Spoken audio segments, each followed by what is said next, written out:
सारी ऐसी सीटें हैं जहाँ जाटव भी वोट जो वो गठबंधन को चला गया। नहीं, बीजेपी पे नहीं गया है, वो बीजेपी को रोकने के चक्कर में सपा के साथ चला गया। जो नॉन जाटव नॉन चमार है वो बीजेपी की तरफ चला गया, तो जो सपा में गया है जाटव चमार वोट भी सपा में चला गया। ये भी विचारणीय प्रश्न है। अपना मानना है कि हमको विचार करना पड़ेगा, हमको फूले अम्बेडकर आंदोलन पर लौटना पड़ेगा, हमको बहुजन कॉन्सेप्ट पर लौटना पड़ेगा। अभी बहुत ज्यादा विरोध भी हो रहा है कि बहन जी खुद अध्यक्ष हैं, उनके भाई को उपाध्यक्ष बना दिया, भतीजे को कोऑर्डिनेटर बना दिया। साहब काशीराम ने तैयार किए थे, सैनी, साक्य, कुशवाहा, मौर्य, पटेल, निषाद। ब्राह्मणों का तो वोट नहीं मिला। अगर ब्राह्मणों का वोट मिलता तो स्थिति अच्छी होती। हमारा तो अपना वोट है, भाग्य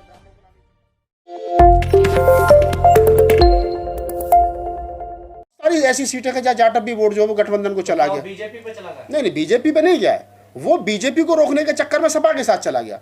उसको दिमाग में पश्चिमी उत्तर प्रदेश में और खास तौर से पूरे उत्तर प्रदेश में कुछ ऐसे संगठन हैं, कुछ ऐसे एक्टिविस्ट लोग हैं जो समाज में कैडर का काम करते हैं, समाज में कोई संगठन बना रखे, संगठन के माध्यम से फूले अम्बेडकर आंदोलन को चला रहे हैं। तो वो जो काम कर रहे थे, वो वोट जो तैयार होता था वो बसपा को मिलता था। बहन जी तो इसके उलट कह रही हैं कि समाजवादी की सरकार, गुंडों की सरकार ना हो जाए, दलित वोट भी बीजेपी की तरफ चला गया। जो नॉन जाटव नॉन चमार है वो बीजेपी की तरफ चला गया। मैं कह रहा हूं कि जो नॉन जाटव और नॉन चमार वोट है वो बीजेपी में चला गया, लेकिन जाटव वोट जो सपा में गया है, जाटव चमार वोट भी सपा में चला गया। ये भी विचारणीय प्रश्न है। इसको भी दोनों तरफ गया है। दोनों तरफ वोट गया है। जैसे हम सपोज करें कि भी वाल्मीकि है, खटीक है, पासी है, धानुक है, ये नॉन जाटव नॉन चमार जो वोट है, कोली है, ये तो बीजेपी में चला गया हिंदुत्व के चक्कर में, ठीक है। लेकिन जो जाटव वोट जो है, कैडराइज वोट जो था जाटव वोट, जैसे अखिलेश यादव ने कहा कि मेरी साइकिल के 2 पहिए में एक में लोहियाबाद और एक में अम्बेडकरवाद है, और अब उसने अखिलेश यादव ने कहा कि हम तो अम्बेडकरवादी हमारे साथ जुड़ गए, तो अब तो हम सरकार बनाएंगे। तो जो मतलब एक तरीके से ज़्यादा पढ़ा लिखा जाटव वोटर था, और उनको लग रहा था कि नहीं मायावती तो निकल नहीं रही है, मायावती तो बीजेपी की वी टीम हो गई है, मायावती तो कहीं ना कहीं सतीश चंद्र मिश्रा को ज़्यादा हवा दे रखी है वगैरह वगैरह। तो वो वोट जो है वो उसके दिमाग में ये बात आ गई कि अगर बीजेपी को रोकना है तो सपा को वोट कर दो। तो वो जो 10% वोट हमारा है, वो 10% वोट सपा को देखो ना, सपा को 31 साढ़े 31% वोट मिला है। लगता है कि ब्राह्मणों पे दाव खेलना चाहिए पार्टी को। देखिए, ये पार्टी का शीर्ष नेतृत्व तय करेगा उनको किस पे दाव खेलना चाहिए, किस पे नहीं खेलना चाहिए। लेकिन मेरा अपना मानना है कि हमको विचार करना पड़ेगा, हमको फूले अम्बेडकर आंदोलन पर लौटना पड़ेगा, हमको बहुजन कॉन्सेप्ट पर लौटना पड़ेगा। उसके साथ में जब हम अपना घर हमारा मजबूत होगा तो फिर दूसरा भी हमें वोट देगा। लेकिन हम अपना ही घर नहीं बचा पा रहे हैं, अपना ही वोट जो है हमारा शेड्यूल कास्ट का और मोस्ट बैकवर्ड जो वोट हमारा 22-23% होता था, 25% होता था, वो हम नहीं बचा पाए, तो फिर ब्राह्मण हमें वोट क्यों देगा। ऐसी स्थिति तो नई पार्टी बनी तब भी नहीं थी जो आज नहीं, बिल्कुल मैं कह रहा हूं कि ये स्थिति चिंताजनक है, निराशाजनक है, लेकिन ये भी सच्चाई है कि अब यहां से कुछ नया करने की जरूरत है। अब बहन जी क्या नया करेंगी, किन लोगों को जिम्मेदारी देंगी। अभी बहुत ज़्यादा विरोध भी हो रहा है कि बहन जी खुद अध्यक्ष हैं, उनके भाई को उपाध्यक्ष बना दिया, भतीजे को कोऑर्डिनेटर बना दिया। अब पार्टी के 3 बड़े पद और तीनों में परिवार के लोग हैं, तो ये भी बातें चल रही हैं। तो बहन जी इसके बारे में क्या सोचेंगी, क्या किसी को दूसरे लोगों को भी लेकर के आएंगे। हम एक तरफ तो बात कर रहे हैं, जैसे साहब काशीराम ने तैयार किए थे, पटेल तैयार किए थे, साक्य तैयार किए थे, मौर्य तैयार किए थे। जमीन पर नजर नहीं आते आपके नेता। बिल्कुल मैं कह रहा हूँ कि जमीन पर नेता नजर नहीं आते। एक समय था कि जब पार्टी के पास में अभी भी स्वामी प्रसाद मौर्य है, स्वामी प्रसाद मौर्य से पूछा पत्रकार ने कि मतलब इस देश के बैकवर्ड की सबसे बड़ी अच्छी पार्टी कौन सी, बोले बसपा। तो सब लोग जानते हैं कि जो बसपा का कॉन्सेप्ट था वो क्लियर था, वो SC ST OBC की राजनीति करते थे, लेकिन वो कहीं ना कहीं उसमें डेंट लगा, और डेंट लगा तो जो मोस्ट बैकवर्ड साहब काशीराम ने तैयार किए थे, सैनी, साक्य, कुशवाहा, मौर्य, पटेल, निषाद, ये जो लोग थे।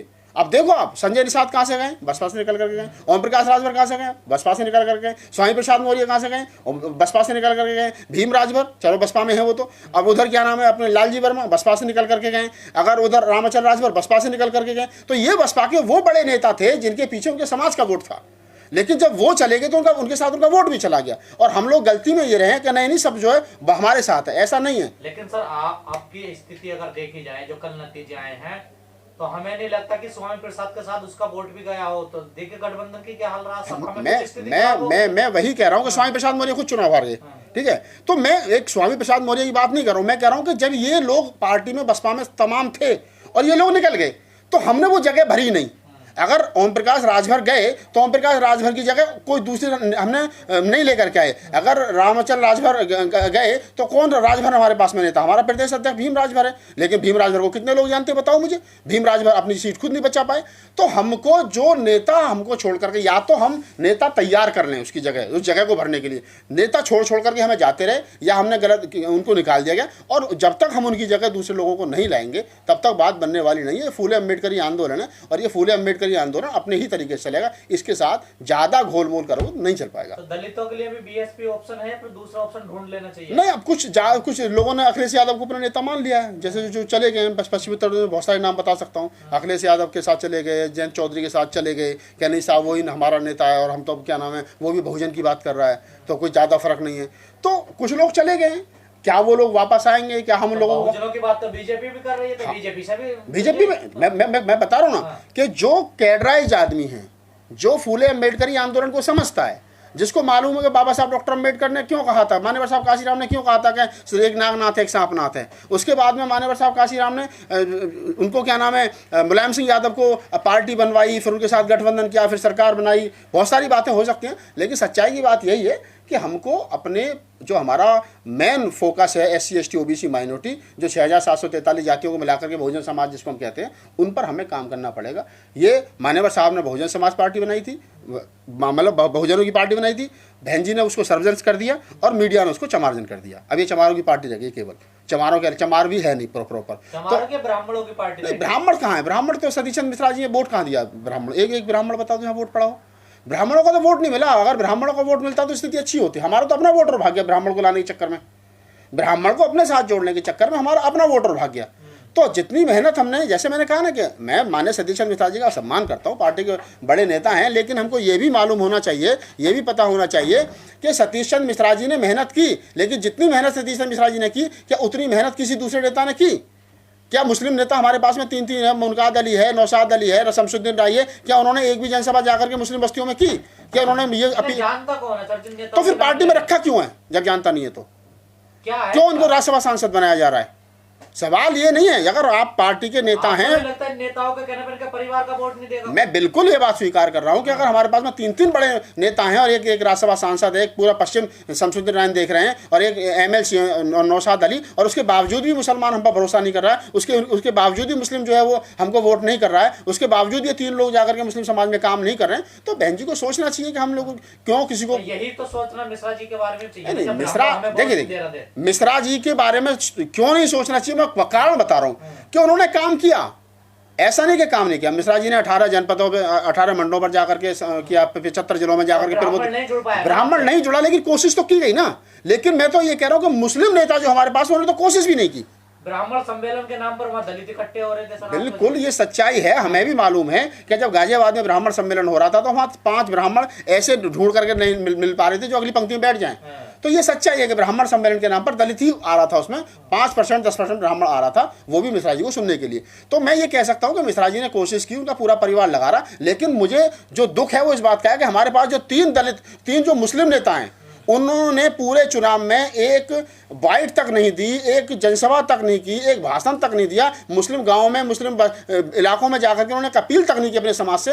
तो इनके बारे में विचार करना चाहिए। क्या हमको, मुझे तो याद आते हैं क्या नाम है, नसीमुद्दीन सिद्दीकी, अनूपसर विधानसभा थी और हमारे यहाँ गांव पड़ता साखनी, वहाँ 2 गुटों में मुसलमान बट गया, और बाद में जाकर के नसीमुद्दीन सिद्दीकी ने रात को मीटिंग करके मुसलमानों को इकट्ठा करके बसपा को वोट डलवाया।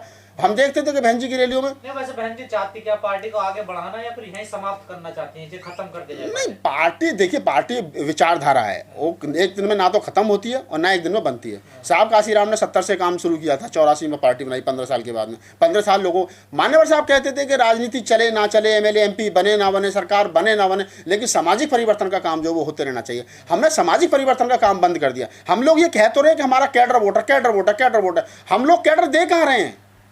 हम लोग फूले अम्बेडकरी आंदोलन को नए आने वाले युवा को समझा कब रहे हैं? हाँ, तो वो देखिए, मैं बता रहा हूँ आपको गजेंद्र जी कि पहले 2 प्रकार के, मतलब 2 प्रकार से उसको हम लोग करते थे। पहले जाति की राजनीति हावी थी यूपी में। आप देखेंगे कि जाति की राजनीति होती थी तो यादव के साथ जाता था, जाट के साथ जाता था, मुस्लिम अगर प्रत्याशी तो मुस्लिम के साथ जाता था। लेकिन अब पिछले 10 साल में ये राजनीति में डेंट लगा है।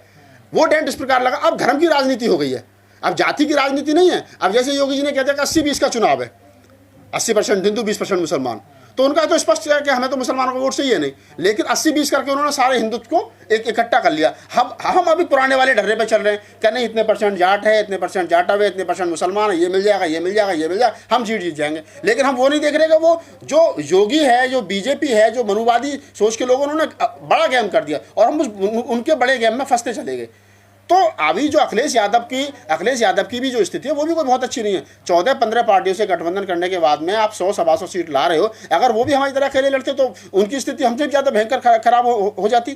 तो बहुत सारी चीज़ें हैं, मैं मानता हूँ कि हाँ सुधार करने की ज़रूरत है और सुधार होना चाहिए। हाँ बिल्कुल सही बात है कि स्थिति ख़राब है और हम लोगों ने हमें वोट नहीं दिया और जनादेश का समर्थन करना चाहिए। जो भी जनादेश आया है लोकतंत्र में, ये सबसे बड़ी चीज़ यही है लोकतंत्र में, जो भी फैसला हो उसको स्वीकार करना चाहिए।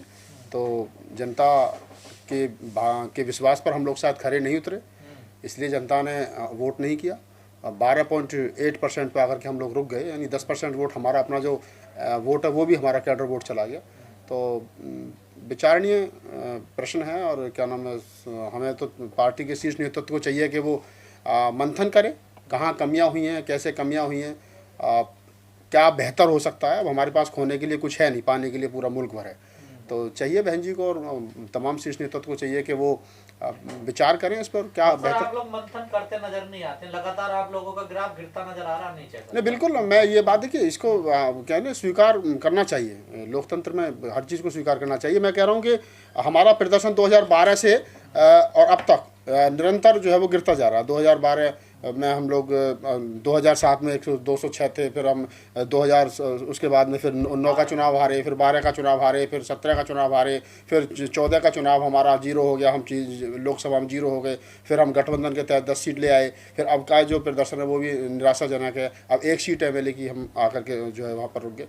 तो निश्चित रूप से दिन प्रतिदिन पार्टी की जो छवि है वो भी धूमिल हुई है, हमारे जो नेताओं की छवि है वो भी धूमिल हुई है। लोगों का विश्वास उठा है, इसमें कोई संदेह नहीं है। जिम्मेदार कौन है इसका सब पर? अब देखिए, जिम्मेदार तो शीर्ष नेतृत्व है, क्योंकि उन्हीं के हाथ में सब कुछ है। बहन जी है, सतीशन मिश्रा साहब हैं, और जो बड़े नेता हैं, चाहे मुनकाद अली है, चाहे शमसुद्दीन रायन है, चाहे और अशोक सिद्धार्थ हैं, चाहे और रामजी गौतम हैं, चाहे और मतलब कई लोगों के नाम लिए जा सकते हैं, जो लोग जिनकी ड्यूटी लगा रखी थी बहन जी ने, और जो सही माने में टिकट वितरण कर रहे थे। कोऑर्डिनेटर मुख्य जो ये मंडल कोऑर्डिनेटर होते हैं, जिनको जो प्रत्याशी लेकर के जाते हैं, इनकी मैं समझता हूँ कि बहुत बड़ी जिम्मेदारी रही है। क्योंकि मैंने कई सीटों का ऐसा सर्वे किया है, कल से और तक मैं देख रहा हूँ कि जो हम जीतने वाली सीट थे और वो हम प्रत्याशी जो है वो कई डिमांडों के चलते अच्छा प्रत्याशी को टिकट नहीं दे पाए, जिसके कारण हम सीटें हार गए। ये तो कहा जा रहा बहन जी ने खुद इस बार टिकट वितरण किया। बहन जी ने टिकट वितरण किया, लेकिन बहन जी तक जो उस प्रत्याशी को ले जा रहा है वो तो कोऑर्डिनेटर है ना, जो मंडल कोऑर्डिनेटर जो लगा रखे हैं। जैसे पश्चिम में शमसुद्दीन रायन और राजकुमार गौतम जो है वो दोनों लगा रखे थे, तो प्रदीप जाटव उनके साथ लग रहे थे। पैसों की बात करते नजर आ रहे थे ना। और मैं वही कह रहा हूँ कि जो शमसुद्दीन रायन का वीडियो वायरल हुआ वो फर्जी था, क्या था, उसको सफाई देनी चाहिए थी शमसुद्दीन रायन को, लेकिन वो सफाई नहीं दे पाए। और पार्टी की तरफ से कोई मतलब ऐसी कोई स्टेटमेंट नहीं आई उस पर। ऊपर से उसको बीजेपी ने और सपा ने ज़्यादातर मुसलमानों में उस वीडियो को जो वायरल किया, तो मुस्लिम वोट तो हमें मतलब 1% भी नहीं मिला। ब्राह्मण वोट पे हमने दाब खेला, वो हमें नहीं मिला। और तो और जो हमारा शेड्यूल कास्ट का अपना कैडर वोट था वो 10% और चला गया हमारे पास से। जो 20-22% हमारा कैडर वोट होता था वो हमारा 10% जाने का क्या रीजन कारण? देखिए 10% हाँ, मैं वही बता रहा हूँ। अभी मैं आपको कई सीटों का मैं बता सकता हूँ ऐसा कि जहाँ अगर जाटव भी वोट दे दे, जाटव चमार अगर दोनों ही, अगर जैसे बुलंदशहर सदर की सीट है, बुलंदशहर सदर की सीट के लिए ऐसी सीट है जहाँ लगभग 1,90,000 जो है वो जाटव चमार का वोट है, और अगर 60% वोट हुआ तो 55,000 वोट जाटव चमार का पड़ना चाहिए था। उपचुनाव में वहाँ 70,000 वोट पड़ा था लेकिन अब वहाँ पर प्रत्याशी को 25,000 वोट पड़ा है। तो आप समझिए जाटव 30,000 कहाँ चला।